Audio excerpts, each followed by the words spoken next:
Itong senyales na to ay tinatawag nilang Banahogan. Ang Banahogan na manok ay talagang kilala sa kanilang gilas at galing sa pakikipaglaban. Marami nga ang naniniwala na ang kanilang mga senyales ay may espesyal na kahulugan at nagbibigay ng mga babala o tanda sa kanilang mga tagapamahala. Ang kakayahan ng banahugan na manok na mabilis at mahusay na pumatay sa kalaban ay nagpapakita ng kanilang husay at katapangan sa larangan ng sabungan. Ito ay isa sa pinakamahirap hanapin na senyales ng manok panabong at ito rin ay isa sa pinakamahirap talunin na manok sa larangan ng ruweda dahil sa kanyang angkin galing sa labanan at utak ang binabasihan. Maaaring mapapatay niya talaga ang kanyang kalaban dahil sa senyales na kanyang hinahawakan.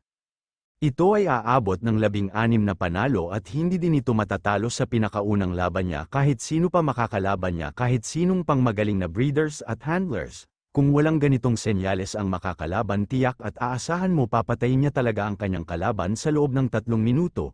Kahit anong mangyari ito ay napapatunayan na ng sinaunang panahon na ang senyales na ito ay isa sa pinakamabisa at mahirap talunin sa larangan ng sabang. Kaya kung meron kayong ganitong senyales na manok dapat alagaan nyo ng maayos dahil sa sinaunang panahon ito ay kinokolekta nila para makaparami at makapagpasanay sa ganitong mga bihirang senyales ng manok. Kaya kung kayo naniniwala sa mga uri at senyales ng manok paki-follow at share para sa kaalaman ng lahat. Salam.